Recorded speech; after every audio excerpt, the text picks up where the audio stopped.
آج کی بڑی بریکنگ نیوز آپ کے سامنے میں رکھنے جا رہا ہوں۔ ویڈیو کو شروع سے لے کر اینڈ تک پورا دیکھیں۔ ناظرین گرامی، چینی فوج کا خطرناک قدم سامنے آ چکا ہے۔ چین بھارت جنگ چھڑ چکی ہے۔ مودی کی چیخیں آسمانوں تک پہنچنے لگی ہیں۔ ویڈیو کی تفصیلات میں آگے بڑھنے سے پہلے ہماری ویڈیو کو لائک کر دیں، چینل کو سبسکرائب کر کے بیل آئیکن پر ضرور کلک کر دیں۔ ناظرین گرامی، تہلکہ خیز خبر آپ کے سامنے رکھنے جا رہا ہوں کہ بھارت نے لداخ میں اپنی زمین چین کے حوالے کر دی۔ مقامی لوگوں کا دعویٰ سامنے آیا ہے۔ لداخ کے پہاڑی علاقے میں چین اور بھارت کے درمیان سرحد کے لوگوں کا کہنا ہے کہ بھارت پہ زمین پر چین نے قبضہ کر لیا ہے۔ چینی فوج کا خطرناک قدم سامنے آ گیا ہے۔ فوج بارڈر پر آ چکی ہے۔ خطرناک جنگ ایک بار پھر چھڑ چکی ہے۔ رپورٹ کے مطابق بھارت اور چین کے درمیان 2020 سے 2023 تک مغربی ہمالیہ میں سرحد پر تنازعات جاری ہے۔ بھارتی حکومت کے ایک بیان کے مطابق معاہدے کے بعد سرحد کے دونوں جانب کا علاقہ تناؤ سے پہلے کی پوزیشن پر بحال ابھی تک نہیں کیا گیا، جو لائن آف فیکچوئل کنٹرول کے نام سے جانا جاتا ہے۔ تاہم خبر رساں ادارے دی گارڈین سے گفتگو کرتے ہوئے مقامی لوگوں اور علاقے کے منتخب نمائندوں نے دعویٰ کیا کہ بفر زونز ان علاقوں میں قائم کیے گئے ہیں جو پہلے بھارت کے زیر انتظام تھے۔ علاقے سے منتخب کونسلر کونچوک سٹیزن نے دی گارڈین کو بتایا ہے کہ ہماری فوج ان علاقوں کو خالی کر رہی ہے جو ہرگز متنازع نہیں تھے، جبکہ چینی افواج ان علاقوں میں تعینات ہیں جہاں عموماً بھارتی افواج کا گشت ہوتا تھا۔ اس کے علاوہ کہا جا رہا ہے کہ بھارت نے 2021 کے معاہدے کے دوران پینگونگ جھیل کے آس پاس کے علاقے سے دستبرداری کے لیے پہلے ہی زمین چھوڑ دی تھی۔ انہوں نے کہا ہے کہ ہم نے پہلے بھی اس طرح کے خدشات کا اظہار کیا تھا۔ پینگونگ تسو کے علاقے میں بھی ہماری فوج نے ایک بڑا قدم کھو دیا۔ ان کا کہنا تھا کہ پہلے ہماری تشویش صرف چین کی در اندازی تھی، لیکن اب ہماری حکومت خوشی سے ہماری زمین چین کے حوالے کر رہی ہے، لیکن بھارت ایسا رویہ رہا تو ہم مزید علاقے کھو دیں گے۔ انہوں نے کہا ہے کہ مقامی لوگ بھی اس در اندازی سے خوفزدہ ہیں کیونکہ انہوں نے بڑے پیمانے پر ایسے علاقے کھو دیے ہیں۔ اس کے علاوہ 2014 کے ستمبر میں بھارتی وزیر اعظم نریندر مودی اپنی آبائی ریاست گجرات کی راجدھانی احمد آباد میں چینی صدر کے ساتھ جھولے میں جھولتے ہوئے نہایت بے تکلفی سے بات چیت کرتے نظر آئے تھے، لیکن ان کو یہ یقین نہیں تھا کہ آنے والے وقتوں میں چین ان کو ناکو چنے چبوائے گا۔ کہا جا رہا ہے کہ بھارتی وزیر اعظم نریندر مودی اور چین کے صدر شی جن پنگ کے درمیان 2018 اور 2019 میں چینی شہر ووہان اور بھارتی شہر چنائی میں ہونے والی ملاقاتوں میں مودی نے شی جن پنگ کو یقین دلایا تھا کہ نئی دہلی بیجنگ کے ساتھ باہمی تعاون کا پابند ہے۔ تاہم لداخ کے سرحدی سیکٹر میں بھارت جس طرح دفاعی تنصیبات کی تعمیر میں لگا ہوا تھا، اس نے ڈریگن کو گہری نیند سے بیدار کر دیا۔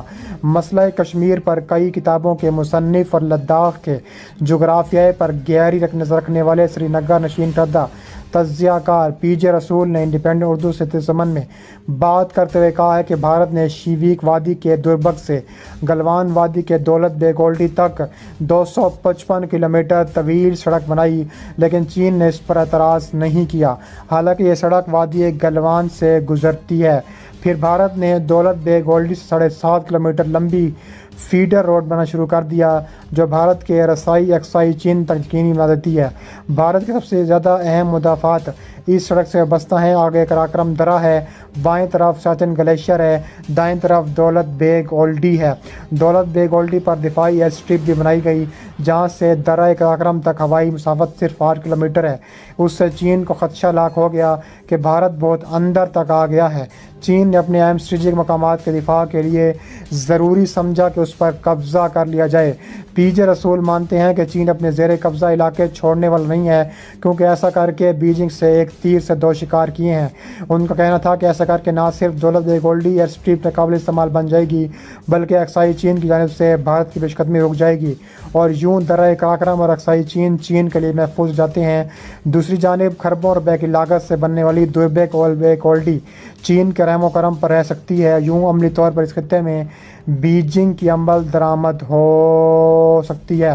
مقامی چینی چڑھائی کی اہم وجہ لداخ سیکٹر میں چین کے مقامی دفاعی ادارات بھی ہیں، اور مبصرین کا خیال ہے کہ واضح طور پر چین کی جانب سے دراندازی کی مسلح کوششیں اصل میں شیف کے میدانی بقائی ہیں۔ اس کے علاوہ چینی چڑھائی کی سیاسی وجوہات بھی بتائی جا رہی ہیں۔ اس کے علاوہ کہنے والا ہے کہ بھارت اور چین میں لداخ میں ایک بار پھر جنگ کا خطرہ پیدا ہو چکا ہے۔ کہا جا رہا ہے کہ چین اور بھارت کے درمیان لداخ خطے میں سرحدی کشیدگی بدستور قائم ہے، بڑھتی جا رہی ہے۔ وزیر اعظم شہباز شریف کہتے ہیں کہ پاکستان کو بھارت سے فالس فلیگ آپریشن کا خطرہ ہے۔ چین نے حالیہ دنوں میں بھارت کی جانب سے LAC پر اپنی نئی تعمیرات کی مخالفت کی، جو اس کے مطابق سرحدی تنازع کے حل تک اس علاقے میں حالات جوں کے توں رکھنے کے معاہدے کی خلاف ورزی تھی۔ چین لداخ کے بعض علاقوں میں اپنا مانتا ہے۔ اس نے اقصائی چین پر 1962 کی جنگ میں قبضہ کیا، اس وقت اسے خالی کرنے سے انکار کر رہا ہے۔ اس کے علاوہ کہا جا رہا ہے کہ چین مزید حملے کرنا چاہتا ہے۔ اس کے علاوہ لداخ میں ایکچوئل لائن آف کنٹرول پر حالات کشیدہ بتائے جاتے ہیں۔ بھارتی اور چینی فوج گلوان وادی، پینگونگ ٹسو، ڈیمچک، دولت بیگ اولڈی کے مقامات پر آمنے سامنے آنکھوں میں آنکھیں ڈالے ہوئے ہیں۔ اس کے علاوہ کہا جا رہا ہے کہ چین نے حالیہ دنوں میں اپنے دفاعی بجٹ کو مزید بڑھایا ہے اور یہ 6% اضافہ کیا گیا ہے۔ لداخ میں لائن آف ایکچوئل کنٹرول پر حالات اتنے کشیدہ ہو چکے ہیں کہ چین اور بھارت تاریخ میں مسلسل تیسری بار آمنے سامنے کھڑے ہیں۔ بھارت اور چینی فوج گلوان وادی، پینگونگ جھیل، ٹسو، دولت بیگ اولڈی کے مقامات پر شدید آمنے سامنے آنکھوں میں آنکھیں ڈالے ہوئے ہیں۔ تازہ کشیدگی 5 مئی کو شروع ہوئی، جب دونوں ممالک کے تقریباً 250 فوجی آمنے سامنے آ گئے۔ اطلاعات ہیں کہ اس کے 2 دن بعد فریقین کے تقریباً 100 فوجی زخمی ہوئے۔ چینی فوجیوں نے چند بھارتی فوجیوں کو چند گھنٹوں کے لیے یرغمال اور حراست میں رکھا، لیکن مقامی کمانڈروں کے درمیان ملاقات میں کشیدگی کم کرنے پر اتفاق کیا گیا۔ لداخ میں خطے کے تناظر میں چین نے حالیہ دنوں میں بھارت پر شرمناک لڑائی کرتے ہوئے نریندر مودی کو سبق سکھانے کا فیصلہ کیا۔ اس کے علاوہ کہا جا رہا ہے کہ مبصرین کے مطابق بیجنگ کے ذہن میں اب یہ بات گھار کہی گئی ہے کہ بھارت مکمل طور پر اب تھلے لگ چکا ہے۔